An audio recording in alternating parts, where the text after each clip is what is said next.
नमस्कार, मी प्रसन्न जोशी. साम टीव्ही डिजिटलच्या लक्ष असतं माझं या खास कार्यक्रमात आपल्या सगळ्यांचं स्वागत. लक्ष असतं माझा हा आपला असा प्रयत्न आहे की ज्याद्वारे नेहमीच्या घटना घडामोडी यांच्या पलीकडे अशा काही गोष्टी असतात ज्यावरती काहीतरी भाष्य करण्याची गरज असते आणि ते करण्याचा आपला प्रयत्न म्हणजे लक्ष असतं माझा हा मराठी न्यूज मीडियातला सध्या तरी पहिला आणि एकमेव असलेला कार्यक्रम की ज्याला तुम्ही मोठा प्रतिसाद देता, त्याबद्दल तुमचे आभारही मानतो. आणि नेहमीप्रमाणे मी तुम्हाला विनंती करतो की हा कार्यक्रम तुम्ही फॉलो करा, तुम्ही याच्यावरती कमेंट्स करा. मी जास्तीत जास्त कमेंट्स वाचायचा आणि तुम्हाला इंटरॅक्टिव्ह करून उत्तर देण्याचा सुद्धा प्रयत्न करत असतो. तर मी पहिल्यांदा तुमचं स्वागत करतो लक्ष असतं माझ्याच्या या एपिसोडमध्ये. आजचा विषय आपल्या उदगीरला जे 95 अखिल भारतीय मराठी साहित्य संमेलन होते त्याच्या अनुषंगाने फार मोठे लेखक आणि मी तर अजून म्हणतो की डॉक्टर भारत सासणे यांचं महत्त्व आपल्याला नीट कळलेलंच नाही की आपल्याकडे भारत सासणे आहेत म्हणजे काय. पण ठीक आहे, त्यांच्या साहित्याबद्दल काही बोलणं हा आजचा विषय नाही आहे, पण ते जे बोलून गेलेले आहेत आज त्यांच्या अध्यक्ष भाषणात त्याबद्दल बोलण्यासाठी मी आजचा हा आपला लक्ष असतं माझा जर टॉपिक निवडलेला आहे. आणि म्हणून मी म्हणालेलो की संमेलनाध्यक्षांचं म्हणणं आपल्याला लक्षात घ्यावं लागेल. अतिशय अचूक शब्द भारत सासणेने वापरलेला आहे की आपण भ्रमयुगात आहोत. विविध युग त्यांनी सांगले. इंडस्ट्रियल रेव्होल्युशनचं युग होतं, मग शेती अर्थव्यवस्था होती, बाकी सगळ्या गोष्टी येत गेल्या, इन्फॉर्मेशन टेक्नॉलॉजी येत गेली. आत्ताचं युग भ्रमयुग आहे आणि त्या बाबतीत ते खूप बोललेले आहेत. त्यांचं अख्खं भाषण उपलब्ध होईल, पेपरमध्ये छापून येईल, सगळं आपल्याला मिळेल, बातमीसुद्धा आपण त्याची बघितलेली आहे. पण मला भारत सासणे जे सांगू पाहतायत आणि त्यांनी हे पण सांगितलं विदूषकांपासून सावध राहा आणि हे सुद्धा म्हटलं की सामान्य माणसांचं महत्त्व म्हणणं ऐकलं गेलं पाहिजे, असे मुद्दे साहित्यिकांनी मांडलेले आहेत. एक चांगली गोष्ट अशी की गेल्या काही वर्षापासून साहित्य संमेलनामध्ये हा आवाज दमदारपणे उमटू लागलेला आहे, कुणाची भीडभाड न ठेवता उमटू लागलेला आहे. मग ते माजी संमेलनाध्यक्ष डॉक्टर लक्ष्मीकांत देशमुख असतील किंवा आता डॉक्टर भारत सासणे असतील आणि अनेक जण वेळोवेळी ज्या त्या माध्यमातून बोलत असलेली ही सगळी मंडळी असतील किंवा फादर दिब्रिटो सुद्धा असतील. नारळीकरांच्या आधी दिब्रिटो होते, त्यांनी सुद्धा तेव्हा काही मुद्द्यांवरती भाष्य केलं होतं. त्यामुळे हे फार महत्त्वाचं आहे. पण भारत सासणे या सगळ्यांच्या पलीकडे जात आहेत. म्हणजे जर का लक्ष्मीकांत देशमुख म्हणाले असेल की राजा तू चुकतोयस, तर भारत सासणे त्याच्याही पलीकडे जाऊन आता जनतेला हे म्हणतायत की आपण सगळे एका भ्रमयुगात प्रवेश केलेला आहे. आणि किती खरं आहे हे गेल्या काही दिवसात आजूबाजूला जे घडतंय त्याच्यावरनं स्पष्ट होत आहे. मी मागच्या वेळेस सुद्धा एका एपिसोडमध्ये म्हणालो होतो की 1 वर्षापूर्वी 2021 मध्ये याच सुमारासच्या काळात आपल्या चर्चा कसल्या होत्या. लसीचं काय, नीट झालं का, पहिली झाली का, दुसरी झाली का, लॉकडाऊन कधी संपणार, निर्बंध कधी उठणार, मास्कमुक्ती कधी होणार, जगात काय चाललेलं आहे, चीनचं काय चाललेलं आहे, ऑक्सिजन बेडचं काय. 2020 मध्ये तर याच्यापेक्षाही परिस्थिती हायड्रोक्सिक्लोरोक्विन गोळ्या वगैरे मिळत आहेत का नाही, ऑक्सिजन मिळतंय की नाही, ऑक्सिजनसाठी कशी पळापळ होते, लोक कशी मारामार करतायत, त्यासाठी काय अवस्था उद्भवलेली आहे. सगळ्या आरोग्य व्यवस्थेचे प्रश्न, रुग्णालयाचे प्रश्न, खाटांचे प्रश्न, कोरोना रुग्ण दगावतायत त्याचे प्रश्न, एका फार वेगळ्या पातळीला मी म्हणतो एक चांगल्या प्रकारचे प्रश्न आपण लोकांनी घेतले होते, जे प्रश्न तुमच्या आमच्या आयुष्याशी संबंधित होते. या प्रश्नांबद्दल आपण 2020-2021 मध्ये बोलत होतो. आणि आज आपण 2022 मध्ये आणि आजच्या घडीला आपल्याकडे चर्चा काय चालू आहेत. भोंगा, हनुमान चालिसा, तुमच्या घरात येऊन हनुमान चालिसा म्हणणार, हिंदुत्व कुणाचं खरं कुणाचं खोटं, बुलडोजर की सरकार, हा एक चांगला असा काय अस्मिता सांगण्यासारखा मुद्दा झालेला आहे. हिंदू मुस्लिम, काश्मीर फाईल्स, त्याच्यावरनं झालेलं धार्मिक ध्रुवीकरण आणि इतिहास आपल्या सोयीनं मांडून ज्या त्या प्रकारे नायक बनवण्याचा प्रयत्न चाललेला आहे. आणि म्हणून मी म्हणतो आज जे भारत सासणेंनी जो शब्द वापरलेला आहे भ्रमयुग, त्याबद्दल मी तर म्हणतो भारत सासणेंनी लेख लिहिला पाहिजे, सविस्तर लेख लिहिला पाहिजे की भारत सासणे काय सांगू पाहतात. कारण माझ्या मते त्या भ्रमयुग या एका शब्दात त्यांनी अनेक गोष्टी एकत्र आणलेल्या आहेत. आज महागाई, मी काल सुद्धा त्या योगी साध्वींच्या बाबतीत बोलताना मी म्हणालो होतो की सोसायच्या महागाईच्या झळा तरी सुद्धा हव्यात 4 मुलांच्या कळा. महागाई मी म्हणते, पेट्रोलचे दर तुमच्या आवाक्यात राहिलेले नाही आहेत, PPF वगैरे सारख्या याच्यावरचे व्याजदर सुद्धा घटत आहेत, शेअर बाजार हा अजूनही सर्वसामान्यांच्या हक्काचा इन्कम सोर्स झालेला नाही आणि त्याच्यावरती सुद्धा टॅक्स आहे, ती गोष्ट वेगळीच. आणि एकूणच बाकीची सुद्धा अवस्था आहे ती काही फारशी चांगली नाहीये, स्पृहणीय नाहीये. महाराष्ट्रामध्ये आणखी काही टेक्निकल बाकीचे पण मुद्दे आहेत, विजेचा प्रश्न समजा आहे, तात्कालिक आहे, असे असंख्य मुद्दे आहेत की आज अजूनही ते महत्वाचे आहेत. या सगळ्या जमिनी आणि जीवनाशी संबंधित मुद्द्यांपेक्षा आज सगळे मिळून आपण ज्याबद्दल चर्चा करतोय, आम्ही पण, मीडिया असेल, तुम्ही असू, तुम्ही कोणी असा, हिंदुत्ववादी असा, पुरोगामी असा, काय चर्चा काय चाललेली आहे, या मंत्राचा अर्थ काय, दुसरा काय म्हणतो, आणखी हिंदुत्वाचा अर्थ काय. पण या सगळ्यांच्या जीवनावर परिणाम करणाऱ्या मुद्द्यांवरती कोणीच बोलत नाहीये. कोणाला विचारायला गेलं की या विषयावर का बोलत नाही, तर तुम्ही बोला असं म्हणतात. आणि म्हणून असं काय झालेलं आहे की आपण सगळे या भ्रमात लोटले गेलेलो आहोत की सगळं काही छान चाललेलं आणि म्हणून भारत शासने जेव्हा म्हणतात मला वाटतं ते बरोबर आहे. ते दुसरं एक आणखी म्हणाले की विदूषकाला फसू नका. सध्या विदूषक खूप बघायला मिळायला लागले आहेत आजूबाजूला. विदूषक इतके महत्त्वाचे ठरलेले आहेत, विदूषकांच्या हातात काही महत्त्वाचे निर्णय सुद्धा गेलेले आहेत. विदूषक नेते सुद्धा होऊ लागलेले आहेत. चळवळीचे नेते सुद्धा, त्यांना आंदोलनाचे नेतृत्व सुद्धा कधी कधी विदूषकांना मिळू लागलेलं आहे. आणि हे विदूषक म्हणजे कुठेही असू शकतात. हे विदूषक एखाद्या राज्यामध्ये प्रदेशाध्यक्ष सुद्धा झालेले बघायला मिळतात विदूषक. काही ठिकाणी विदूषक एखाद्या आंदोलनाचा चेहरा बनून जातात. आणि जसं ती कथा आहे की एकदा राजा एका माकडावर इतका खुश होतो की त्याला तलवार देतो आणि त्याला सांगतो तू माझं आता संरक्षण करायला थांबायचंच. रात्री राजा झोपलेला असताना माशी त्याच्या नाकावर बसते आणि माकड चिडतं की आमच्या राजाच्या नाकावर कसे काय माशी बसली, आणि तो तलवार चालवतो आणि राजाचं नाक कापलं जातं. विदूषकांमुळे आज जे जे अशा ठिकाणी बसलेले विदूषक आहेत ते अशीच परिस्थिती त्या त्या गटासाठी किंवा सगळ्या समाजासाठी आणतात. हे विदूषक कुठेही असू शकतात. ते विदूषक काहीतरी वेगळाच विषय आणतात आणि सगळे, त्याच्यामध्ये आम्ही पण आलो, सगळे त्या विदूषकाच्या या मुद्द्याच्या मागे लागतात. खरे मुद्दे राहतात बाजूला. उन्हाळा सुरू झालेला, उन्हाळ्याचा हा दुसरा महिना आहे. साधारणपणे आपण मानतो की 1 एप्रिलच्या सुमारास उन्हाळा सुरू होतो. मार्च एप्रिलच्या सुमारास. आज महाराष्ट्रामध्ये वॉटर टँकरची काय स्थिती आहे, पाण्याची काय अवस्था आहे, विजेची काय स्थिती आहे, लोडशेडिंगची काय स्थिती आहे, शेतकऱ्यांचे सगळे प्रश्न सुटले का, नोकरदारांचे सगळे प्रश्न सुटले का? आजही, म्हणजे आता या बातम्या सुद्धा किती वेळा दाखवायच्या, पेपर फुटी, पेपरमध्ये भ्रष्टाचार. आजच मगाशी साम टीव्हीवर मी अँकरिंग करत असताना मी बातमी दिली होती की एका परीक्षेच्या बाबतीत एका मुलाला त्याचा OMR कोड सुद्धा सांगण्यात आला आणि सांगितलं तुला मेरिटमध्ये यायचं असेल तर 2 लाख रुपये द्यायचे आणि तुला आपण मेरिटमध्ये आणू आणि अपॉइंटमेंट लेटर सुद्धा मिळेल. 30% आता आणि उरलेली रक्कम अपॉइंटमेंट लेटर मिळाल्यानंतर. हे प्रश्न असले पाहिजेत की ज्याच्यावरती आपण चर्चा केली पाहिजे. आणि प्रश्न कोणते, चर्चा कोणती घेतली जाते आपल्याला, की एखाद्या मंत्राचा काय अर्थ आहे आणि कोण कुठल्या मुंबईत पोहोचणार आणि हनुमान चालीसा म्हणणार का, 1 मे नंतर काय होणार, 3 मे नंतर काय होणार. समजा काही झालं, समजा काय त्या स्पीकर काढले काय, मुसलमानांनी बांग देणं थांबवलं काय, नाही तर हनुमान चालीसा म्हटलं काय, या सगळ्यांनी तुमच्या आमच्या सर्वसामान्यांच्या आयुष्यावरती थेट परिणाम काय होणार आहे. आणि कुणीतरी हे आपल्या कानावर सांगण्याची गरज आहे. साहित्यिकांना ऐकलं जात नाही. असं म्हणतात की लोक राजकारण्यांचं ऐकतात म्हणून सगळा त्रास होतो, लोकांनी साहित्यिकांचं ऐकलं पाहिजे. भारत शासने आपल्या नेहमीच्या नम्रपणे आणि एक सात्विक शैलीतून ते मांडायचा प्रयत्न करतात की या भ्रमयुगात आपण आहोत. आपल्याला भ्रम आहे की आपण अतिशय ग्रेट आहोत, आपल्या देशाने सगळ्या बाबतीत घडदौड केलेली आहे. असं काही, अजून आपल्याला खूप मोठी मजल गाठायची आहे. आरोग्य व्यवस्था असेल, शिक्षण असेल, अशा अनेक बाबतीत आपल्याला खूप मोठी मजल गाठायची आहे. महाराष्ट्राला मजल गाठायची आहे. उद्योग क्षेत्राच्या बाबतीत गाठायची आहे, इन्व्हेस्टमेंटच्या बाबतीत गाठायची आहे, मानव विकास निर्देशांकाच्या बाबतीत गाठायची आहे. छोटे छोटे प्रश्न जे अजूनही सुटलेले नाही आहेत.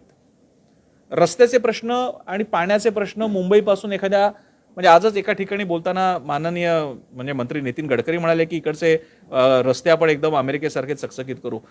60-70 वर्षानंतर सुद्धा अजूनही रस्ता, पाणी, शिक्षण, नोकरी, वीज हेच प्रश्न आमच्या सगळ्या लोकप्रतिनिधींना बोलावे लागतात. त्याच्यावरती लोकांचं सुद्धा, म्हणजे निवडणूक नगरसेवकाची असो की खासदारकीची असो, आमच्यासमोर हे 4-5 प्रश्न दरवेळी असतातच. या प्रश्नांवर आपण कधी बोलणार आहोत? आपण हे कधी बोलणार आहोत की मेळघाटामध्ये आजही कुपोषण होतं? तिकडचा एखादा खासदार आमदार मुंबईत येऊन चालीसा म्हणणार आहे की नाही महत्वाचं नाही आहे, पण त्या मेळघाटामधल्या कुपोषणाचं काय करायचं की इतका पैसा घालून सुद्धा मेळघाटामध्ये अजूनही कुपोषणाचे बळी होतातच आहेत. हा मुद्दा आपल्यासमोर आहे की नाही? आपल्यासमोर हा मुद्दा आहे की नाही की जमिनीची क्षारपड जमीन किती वाढते? आपल्यासमोर हा मुद्दा आहे की नाही की शेतकऱ्यांच्या साध्या साध्या मागण्या असतात की आम्हाला आमच्या एक रकमी आमची रक्कम आम्हाला कारखान्यांकडनं मिळावीत? हा मुद्दा चर्चेचा असतो की नाही? आणि असे किती मुद्दे सांगता येतील. शिक्षकांचे मुद्दे सांगता येतील, शहरातले सांगता येतील, मराठी शाळा बंद होत आहेत हे मुद्दे सुद्धा सांगता येतील. आज हिंदुत्व आणि वगैरेच्या विषयाच्या बाबतीत महाविकास आघाडी सुद्धा जी काही हनुमान चालीसा वगैरे गायला लागलेली आहे, माझा प्रश्न पडतो की अरे तो भाजपने त्यांनी मांडलेला मुद्दा आहे, त्याच्यामध्ये तुम्ही का चालत जाताय? पण त्यांना पण हवं आहे. कारण मधल्या काळात जे काही प्रश्न जे पुन्हा भाजपनेच काढले होते त्याच्यामुळे टार्गेट होण्यापेक्षा हे हनुमान चालीसा विरुद्ध, भोंगा विरुद्ध, नमाज विरुद्ध, अजान विरुद्ध वगैरे सगळं करणं जास्त सोपं आहे. ना की हे मुद्दे की ज्यांना विधिमंडळात उत्तर द्यावं लागेल, ना की हे मुद्दे की ज्याच्यामध्ये जनतेच्या असंतोषाला सामोरं जावं लागेल. म्हणून या भ्रमयुगात आपण आहोत. आणि म्हणून शासने म्हणतात की हा भ्रमयुग आहे. आपण या सगळ्या भ्रमात आहोत. तुम्ही म्हणाल काही प्रमाणात, तुम्ही म्हणाल की हा भ्रम तयार मीडिया सुद्धा करत आहे. आता मीडिया जनतेचा आरसा असल्यामुळे जनतेचे वातावरण तयार होतं ते मीडियावरती सुद्धा दिसतं. ते नाही दिसलं तर पुन्हा लोक ते बघणार नाहीत, हा पण त्याच्यामध्ये मुद्दा असतो. त्यामुळे आमचेही हात बांधलेले असतात. आज चांगली चांगली नियतकालिक मधल्या काळात आत्ताच एक साप्ताहिक सुद्धा बंद पडलं. काही चांगल्या गोष्टी ज्या मराठी मानदंड आहेत मराठी संस्कृतीच्या, अशा अनेक गोष्टींवरती परिणाम होत आहे, त्याची आपल्याला काही पडलेली आहे का? आजही अजूनही रिफायनरीचा मुद्दा मार्गी लागलेला नाहीये. त्यांच्या आवाजाकडे आपलं लक्ष गेलेलं आहे का, हा प्रश्न आपण कधी विचारतो का? पण हे सगळे मुद्दे झाकले गेलेले आहेत. अजान विरुद्ध हनुमान चालिसा आणि भोंगा आणि कोणाचं काय हिंदुत्व आहे. आणि त्याच्यामध्ये आणखी कोणीतरी येतं, कोणीतरी काहीतरी एक वाद तयार करून टाकतं, पुन्हा एकदा सगळे त्यांच्या मागे लागतात. मिटकरी येतात, काहीतरी बोलतात, पुन्हा सगळी चर्चा मिटकरींच्या विधानाच्या होती. मग कोण काय बोलवतो, कोण काय बोललं होतं, मग पुन्हा जुने सगळे, मग राज ठाकरे काहीतरी बोलतात, मग त्याच्यामध्ये आणखी जुनं, मग काय झालं जेम्सलेनचं, काय झालं पुरंदरेंचं, काय झालं त्या जाणता राजाचं. पुन्हा पुन्हा भावनिक मुद्दे, असे मुद्दे की जे जमिनी पातळीला तुमच्या माझ्या आयुष्यात थेट परिणाम घडवू शकत नाहीत, विकास घडवू शकत नाहीत, त्या मुद्द्यांमध्ये बरं ती चर्चा आज पहिल्यांदा होते का? हीच चर्चा, हेच सगळे मुद्दे वेळोवेळी झालेले आहेत महाराष्ट्रात, भरपूर चर्चा करून झालेली आहे. आता तरी आपण खऱ्या प्रश्नांना तोंड देणार आहोत की नाही? आज महाराष्ट्राच्या तुलनेत बाकीची राज्य पुढे जायला लागलेली आहेत. उत्तर प्रदेशच्या बाबतीत राज ठाकरे जे बोलले होते ते खोटं नाहीये. उत्तर प्रदेश सुद्धा हळूहळू विकासाच्या दृष्टीने पावलं टाकू लागलेला आहे. मग महाराष्ट्राचा हा महाराष्ट्र मराठा असे काय मराठ्याविना राष्ट्र गाडा न चाले, खरा वीर वैरी पराधीनतेचा आणि महाराष्ट्र आधार या भारताचा. महाराष्ट्रामधलं मग जर का भारताचा आधार महाराष्ट्र असेल तर महाराष्ट्रामध्ये डिस्कशन काय चालू आहे, चर्चा काय चालू आहे? अजान विरुद्ध हनुमान चालिसा आणि वगैरेचे मुद्दे आपल्याकडे चालू आहेत. कुठे गेले आपल्याकडचे हे आजच्या काळातले शाहू फुले आंबेडकर अशी कर्तृत्व नेतृत्व मंडळी कुठे गेली की जी महाराष्ट्राला असं देशासमोर ठेवतील? अरे महाराष्ट्र असं बोलतोय, अशी चर्चा असायची की महाराष्ट्र जे बोलतो किंवा महाराष्ट्र जे आज दाखवतो, करून दाखवतो, ते पुढे भारतभरात कॉपी होतं. म्हणजे उदाहरणार्थ आपली जी रोजगार हमी योजना आहे त्याचं एक उदाहरण आहे, सहकारी साखर कारखाना एक उदाहरण आहे, आणि असे अनेक उदाहरणं आहेत. महिलांसाठीचं आरक्षण हे एक उदाहरण आहे. अनेक उदाहरणं सांगता येतील. आज आपण या पातळीला आहोत. आज आपल्याकडे जी चर्चा सुरू आहे त्याच्यावरनं देशाला हे कळत असतं की अरे यांच्याकडे हेच चालू आहे. एक काळ होता की जेव्हा उत्तर भारतातल्या काही राज्याला आपण हसायचो, अरे यांच्याकडे काय ती दबंग आहे, सगळे बाहुबली लोक राडे चालू असायचे. आज मला मते जेव्हा नॅशनल चॅनल जेव्हा इकडे काही कव्हर करत असतील ते हेच दाखवणार आहेत, इकडे हेच चालू आहे. महाराष्ट्रात मुंबई, राजधानी मुंबईत काय किंवा महाराष्ट्रात काय काय चर्चा चालू आहे? अख्खा महाराष्ट्रामध्ये एकच चर्चा, अजान विरुद्ध भोंगा आणि काय हनुमान चालिसा. म्हणजे त्यातून हा प्रश्न आपल्याला का पडत नाही की हनुमान मारुतीचं स्तोत्र का नाही, पण हनुमान चालिसा हनुमान चालिसा. आता हनुमान चालिसा येतं की नाही याच्यावरती आपली भक्ती ठरणार आहे मारुती रायाबद्दलची. आपल्याला टिळा लावतो की नाही याच्यावरनं भक्ती ठरणार आहे. आता त्याचं एकदा लोण येईल, कारण आता चॅलेंज द्यायला लागलेले आहेत की हनुमान चालिसा येतं की नाही. हे मुद्दे आणि हे चर्चेचे मुद्दे आहेत का? आणि हेच आपल्या सगळ्या समाज विश्वात व्यापून का राहिलेले आहेत? हा कट आहे, तुमचे प्रश्न भरकवण्याचा कट आहे. असं म्हटलं जातं की ग्रीसमध्ये, प्राचीन ग्रीसमध्ये जे खेळ व्हायचे मोठे, त्या खेळांच्या मागची आयडिया ही होती की राजांना जेव्हा या जनतेमध्ये असंतोष तयार होऊ शकतो असं जेव्हा कळायचं आणि राजे जेव्हा आपल्या ड्युटीज पूर्ण करण्यामध्ये फेल व्हायचे, आपले जबाबदाऱ्या पार पाडण्यात अपयशी व्हायचे, तेव्हा लोकांचा उद्रेक होऊ नये म्हणून असे खेळ आयोजित केले जायचे जेणेकरून लोकांची सगळी ऊर्जा त्या खेळात जाईल. महाराष्ट्रात असे काही खेळ जरी आयोजित होत नसले तरी हे जे सगळे खेळ केले जातात हे असल्या भावनिक राजकारणाचे, हे ते खेळ आहेत की ज्याच्यामुळे आपली सगळी चर्चा भरकटते आणि त्याच्यावरती चर्चा पुन्हा घेऊन जातो. भारत शासने तेच म्हणतात, भ्रमयुगात आपण चाललेलो आणि त्यासाठी भरपूर विदूषक दिलेले आहेत. ते विदूषक बोलतात, ते कुणाचे असतील, कोणत्याही पक्षाचे असतील, कोणाचेही असतील, ते विदूषक काहीतरी बोलतात, आपण त्यांच्या मागे वाहवत जातो, त्यांचं ऐकत जातो आणि त्या अजेंड्यावर चर्चा करू लागतो. मी अनेकदा ट्रेनचा प्रवास करतो, चर्चा काय चालू आहे, अरे मग काय होणार, मग राज ठाकरे 1 तारखेला काय बोलणार आहे, मग 3 तारखेला तर रमजान आहे, मग काय होणार, मुसलमानांचं काय होणार, अरे बरोबर आहे, ते बंद केलं पाहिजे, अजान बंद केली पाहिजे, हे असं झालं पाहिजे. एवढ्याच अहममिकेने, एवढ्याच त्वेषाने तुमच्या पोटा पाण्याच्या प्रश्नांबद्दल असं त्वेषाने आपण बोलतो का?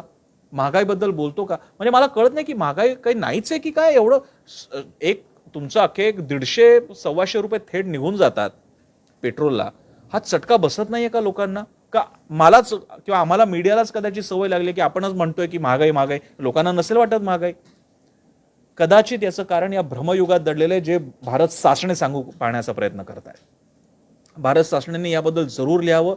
या भ्रमयुग या विषयावरती त्यांनी लिहिलं पाहिजे. एक अंधायुग सारखी फिल्म येऊन गेली होती, आज भ्रमयुग आहे. आज अंधा असायची गरज नाही, डोळे पण आहेत, कान पण आहेत, डोळ्यांच्या जोडीला स्मार्टफोन्स पण आहेत, सगळं काही आहे, भरपूर माहितीचा धबधबा पण आहे. पण आम्ही काय घेऊन, कोणत्या माहितीच्या मागे आम्ही धावत जातो आणि कशाने आमचं डोकं भरून टाकतो याला दरबंद नाही राहिलेला. आता अंधायुगची गरज नाही, भ्रमयुग पुरेसं आहे. भ्रम तयार करा, लोक त्याच्यामागे फरफटत जातील. यूट्यूबला तुम्ही जर का व्हिडिओ बघत असाल तर यूट्यूबला व्हिडिओ सुरू होताना एक दोन काही एजन्सी आहे केट्टो सारखी वगैरे, आणि त्याच्यामध्ये एखादी आई बाप भाऊ बहीण कोण असतील ते आपल्या अपंग मरू टेकलेल्या गंभीर आजार झालेल्या लोकांबद्दल पैशाची मागणी करत असतात की आम्हाला मदत हवी आहे, आर्थिक मदत हवी आहे. मी त्या लोकांकडे बघून मला असं वाटतं की अरे या आपला भारत इतका ताकदवान आहे आर्थिकदृष्ट्या, 5-10 लाख 15-20 लाख जे काही त्यांना हवे असतात एवढी ताकद एवढी मदत हा देश हा समाज तयार नाही करू शकत. असं का व्हावं की कुठल्या तरी खासगी संस्थेच्या माध्यमातून त्यांना मदतीसाठी याचना करावी लागावी? असे हॉस्पिटल्स आपल्याकडे का नाही आहेत? अशी आरोग्य व्यवस्था का नाही आहे? आज तुम्हाला माहिती आहे, जर आज भारतात जगण्यापेक्षा सुद्धा मरणं सोपं आहे. कारण तुम्हाला जर का आजार पण आलं, कॅन्सर सारखी दुर्धर व्याधी जडली, अपंगत्व आलं, तर तुमच्यावरती होणारा खर्च प्रचंड आहे. प्रायव्हेट हॉस्पिटल सगळ्यांना परवडत नाहीत. मग इन्शुरन्स घ्या, मग प्रायव्हेट इन्शुरन्स घ्या, मग त्याचा प्रीमियम भरा. हे सगळं का करावं लागतं? हे या देशाला फुकटात नाही मिळू शकत. चांगली आरोग्य व्यवस्था, चांगली शिक्षण व्यवस्था, अजून प्रायव्हेट होत चाललेले शिक्षण व्यवस्था, किती जणांना प्रायव्हेट स्कूलमध्ये घालणं परवडणार आहे? कधीतरी याचा विचार करावा लागेल. हे विषय ऐरणीवर काय येत नाहीयेत? कारण डोळ्यावर भ्रम आहे. कारण आता अंधायुग नाही, भ्रमयुग आहे, जे भारत सासणे म्हणतात. आणि मला खरंच आनंद वाटला, कौतुक वाटलं की जनरली साहित्य संमेलन म्हणजे केवळ ते एक संमेलनाच्या सोयीपुरता एक अध्यक्ष असतो, तो काहीतरी भाषण देतो, मग ते भाषण संपतं, लोक आपलं खाणं पिणं सुरू करतात, पुस्तकं वगैरे भरपूर विकत घेतात, साहित्य संमेलन संपतं. पण भारत सासणेने जे बोट ठेवलेलं आहे ते आपण ऐकलं पाहिजे. पुढे शक्य झालं तर भारत सासणेंना आपण याबद्दल मुलाखत घेण्याचा सुद्धा प्रयत्न करू, त्यांनी लेख लिहावा अशी सुद्धा मी आवाहन या व्हिडिओद्वारे करेन. किंवा सविस्तर त्यांना जे म्हणायचं ते आणखी मांडलं पाहिजे त्यांनी सविस्तर. हा विदूषक कोण आहे? हा भ्रमयुग कोणी आणलेलं आहे? हे भ्रमयुग कोणाच्या सोयीचं आहे? या भ्रमयुगामुळे कोणत्या गोष्टी झाकल्या जात आहेत याबद्दल बोललं गेलं पाहिजे. आणि मला आशा आहे की भारत सासणेंना कधी शक्य झालं तर मी व्यक्तिगत पातळीला सुद्धा त्यांना सुचवायचा प्रयत्न करेन. पण या निमित्तानं आपण अशा काही ॲक्टिव्हिटीजकडे जरूर लक्ष द्यावं. साहित्य संमेलन हे साहित्य ही एक अशी जागा आहे, एक असं दार आहे की जे उघडून आपल्यापर्यंत ज्ञानाचा प्रकाश पोचू शकतो. आणि उदगीरच्या साहित्य संमेलनात माझ्या मते आज भारत सासणेंनी हे काम केलेलं आहे त्यांच्या अध्यक्षीय भाषणातून. त्याच्या सुद्धा एक गंमत आहे, ती सांगून मी या व्हिडिओमध्ये थांबणार आहे. भारत सासणे कदाचित राज ठाकरेंसारखं बोलू शकणार नाही, ना असदुद्दीन ओवैसींसारखं बोलू शकतील. भारत सासणे कदाचित अमोल मिटकरींसारखं सुद्धा बोलू शकणार नाही, पण ते जे बोलत आहेत ते खूप महत्वाचं आहे. आणि म्हणून संयत शांत सात्विक आवाजात बोलणाऱ्या या साहित्यिकांचं म्हणणं आपण ऐकलं पाहिजे. कारण ते तुमच्या आमच्या हिताचं बोलतायत. जी भाषा इतर बोलत नाहीये, ते जसं जावेद अख्तरांनी म्हटलेलं आहे, जो बात है रोजमर्रा की लेकिन जो कोई लिख नहीं रहा है वो तू लिख, तसं भारत सासणे ते सांगू पाहतायत की जे तुमच्या कानापर्यंत कोणी पोचू देत नाहीये, जे तुम्हाला कोणी सांगू पाहत नाहीयेत, ते भारत सासणे सांगतायत. आणि म्हणून आपण सासणेंचं ऐकलं पाहिजे, आपण साहित्य संमेलनाच्या आपल्या अध्यक्षांचं ऐकलं पाहिजे. कधी नव्हे ती बाजू घेऊन त्यांची बोलावं असं मला वाटलं. हा व्हिडिओ तुम्हाला कसा वाटला मला जरूर सांगा. काही कमेंट्स आले असतील तर त्या मी घेतो. माझ्या फेसबुक पेजवरती अकाउंटवरती आले असतील तर त्या आपण घ्याव्यात. 18 कमेंट्स आहेत, बघूयात. काही जणांना साहित्यावरती टीका केलेली आहे, बाकीच्या नेहमीच्या काही जनरल गप्पा टप्पा सुरू होतात, मी त्या कमेंट्स घेत नाहीयेत. भारत यादव म्हणतात विद्रोहीचे अध्यक्ष गणेश विस्पुते यांनाही वेळ द्यावा. जरूर, मला जर का त्यांचंही भाषण मला कदाचित माझ्याकडनं मिस झालं असेल. पण आज भारत सासणे, माझ्या मते आज भारत सासणे हे एक असे साहित्यिक आहेत की ते अखिल भारतीय असो किंवा विद्रोहीवाले असो, त्या दोघांनी मान्य व्हायला काही हरकत नाहीत. जमिनी पातळीला नाळ जोडलेले साहित्यिक आहेत भारत सासणे. त्यांच्या कथांमधून सुद्धा ते लक्षात येतं. त्यांच्या कथा सुद्धा, म्हणजे त्यांच्या कथांवरती वेगळं बोलता येईल. ती कथा अशी संपत नाही, ती तुम्हाला अशीच मनामध्ये तुमच्या चालू राहते आणि गुंगवून ठेवतात. तुम्हाला अर्थ काढायला लावतात भारत सासणे. जे काम त्यांनी त्यांच्या या भाषणातून सुद्धा केलेलं आहे. त्यामुळे जरूर आपण या भाषणाला परामर्श घेतला पाहिजे. शक्य झालं तर तुम्ही वाचा भारत सासणेंचं भाषण, अशी मी प्रार्थना करेन, तुम्हाला विनंती करेन. आय होप मला जे सांगायचं होतं ते या व्हिडिओतून सांगू शकलेलो आहे. हा कसा वाटला व्हिडिओ मला जरूर सांगा कमेंटच्या माध्यमातून. आवडला असेल तर शेअर करा. आमचं ॲप आहे ते डाउनलोड करा. samtv.com वेबसाईट आहे ती जरूर पहा. आणि सगळ्यात महत्त्वाचं म्हणजे साम टीव्ही दररोज पहा न चुकता, कारण साम टीव्ही म्हणजे सामर्थ्य महाराष्ट्राचं.